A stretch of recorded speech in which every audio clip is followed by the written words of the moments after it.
Accessing lesson plans is important because it gets something in your hand to use. But is it really something you want to use, or even is it something that is usable? Those are important questions, and you need to be able to examine and evaluate the overall quality of the lesson plan. Here's a rubric that can be used to evaluate lesson plans. It's not perfect, but it's a really good place to start. Effective plans in most cases contain specific elements or components. Each of those components needs to be explained in great detail in order for it to be used effectively.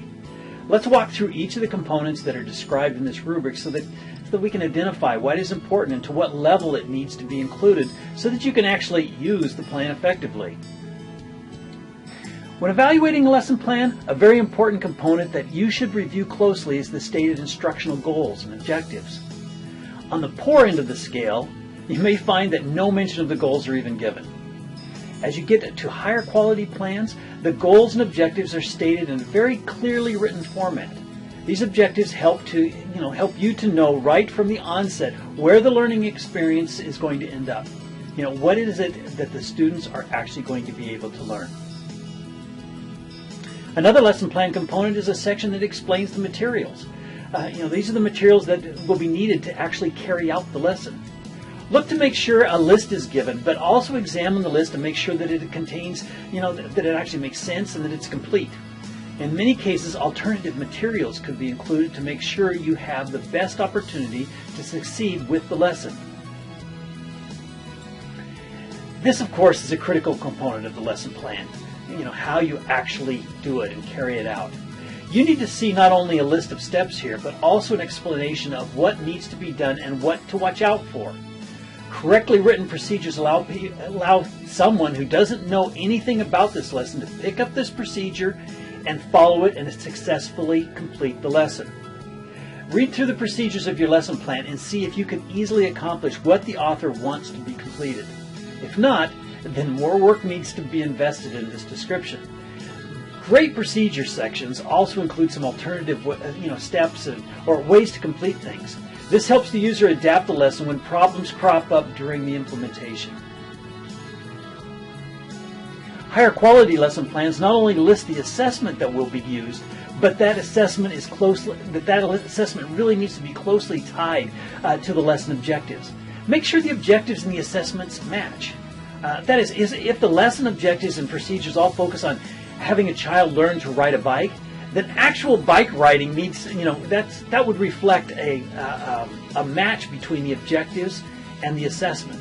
If the assessment is, actually a written test about the history of spokes on a bike, there's a serious mismatch between that original objective and also the assessment idea. So check this out closely.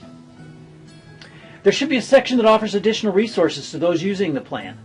Because of the diversity of students and how a lesson can be approached, additional resources such as videos, additional readings, more exercises and assignments, these can be really effective and really helpful. This component of the rubric has you look specifically at the use of technology and determine if it has been included and if it has been included appropriately. Ask yourself, could the lesson be enhanced in some way through the integration of technology, and in what way could that be done? In some cases, the lesson plan will incorporate technology. Was it done in an appropriate manner that facilitates the learning that should occur? If not, why not? Can other forms of technology be considered, and how could those help with the learning that is to occur? Think through these things, and as you look at your lesson plan, you can know the better end of these things when they actually identify some of those technologies and the best use of those technologies.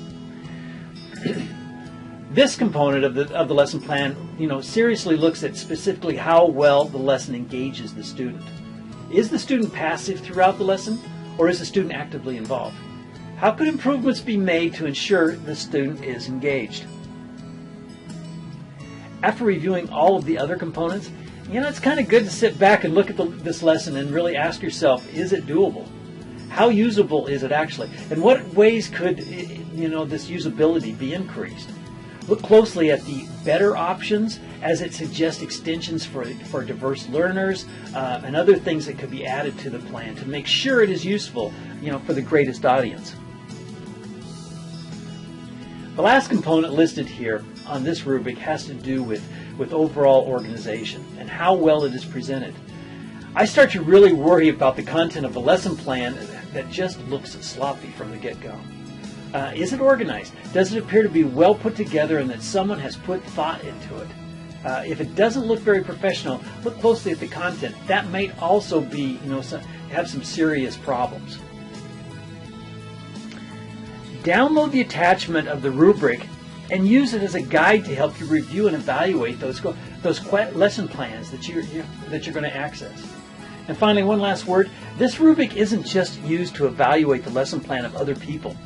It is most effectively used by you as you develop your own lesson plans, as you design your instructional experiences and go through each of these components and make sure that they clearly contain the objectives, the materials, procedures, and right on down the list. Anyway, have a good day. See ya. Bye.